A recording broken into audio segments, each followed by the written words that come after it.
Hello friends. তো আমি আজকে তোমরা একটা কথা হবে, আমরা মানুষই তো এখন আমরা কী হয়েছি জানো নি, আমরা কিচ্ছু দিয়ে ফেট পড়ে না, বুঝছো? মানে যার 100 টাকা আছে এর 200 টাকা লাগে, যার 500 টাকা আছে এর 1000 টাকা লাগে। মানে সবের খালি যেটা দিয়ে ঠাকুরে যেটা দিয়ে আমরা দিছুন আমরা খেয়েও সন্তুষ্ট না, খালি বেশি বেশি লাগে, খালি বেশি বেশি লাগে। মানে আমরা মনটা খালি বেশি বেশি বানাই দিছি। কিন্তু আমার আমি যেতটুকু চাই মানে সবসময় যে ভগবানে আমার যেরকমই দিছে আমি এটার মধ্যে থাকতাম, আমার অত বেশি সত্যি কিছু চাই না। মানুষের তো চাই যে একদিনে কুটি ফুটি হয়ে যেত, সত্যি আমি এরকম চাই না। আমি চাই যে শান্তিটা হইলো মেইন।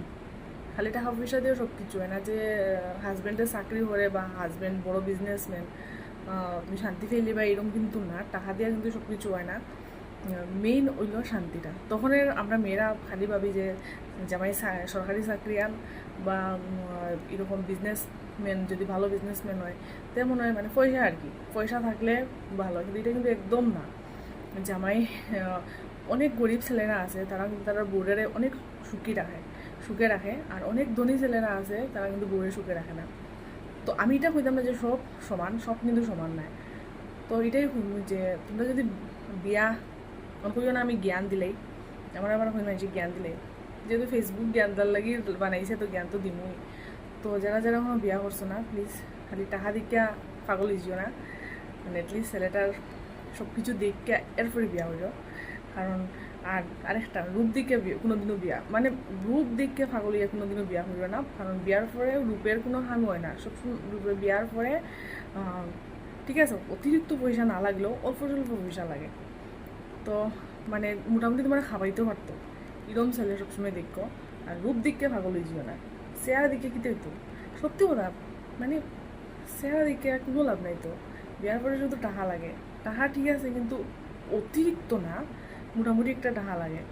তখন আবার তোমরা মানে হইবে, আগে তো তুমি হইলে ধনী ছেলে দেখতাম না, ওখানে আবার হইলে আমি আমার কথা যেটা মানে যেটা হইল আমি তো বলা ঠিকই বুঝছো, যে একটা ছেলে দেখলে ছেলেটা ভালো হইতো, মোটামুটি একটা থাকতো। তুমি একবারে পুরা নাই এটার লগে গেলে তো হইতো না। তুমি যদি নিজে চাকরি করাতে ঠিক আছে, আর যদি চাকরি বাকরি করো না আর এমন ছেলেরা যদি বিয়া করিলাও কেউ কিচ্ছু করে না, তো শেষ। মোটামুটি একটা হইতো। আর 2 নম্বর কথা, মানে ওই যে আছে না পাগল ওই যে মানে সরকারি চাকরি আর ওই কিতাব হইতে আসলাম ভালো একজন বিজনেসম্যান দেখলে মানুষ পাগল হয়ে যায়, এরকম কিন্তু কোনো দিনও হইতো না। অ্যাটলিস্ট মোটামুটি ছেলেটা ভালো হইতো। আর 2 নম্বর কথা, শুধু ছেলের আমিও আজকে যেহেতু মেয়েরা দিয়ে হইলাম তো শুধু ছেলের কথা বলি, অ্যাটলিস্ট ভালো হইতো, ভালোটা মেয়ে। আর 2 নম্বর মোটামুটি একটা খাবাইতে ভালোই চলবো, খালি পয়সা দিয়ে সুখ কেনা যায় না।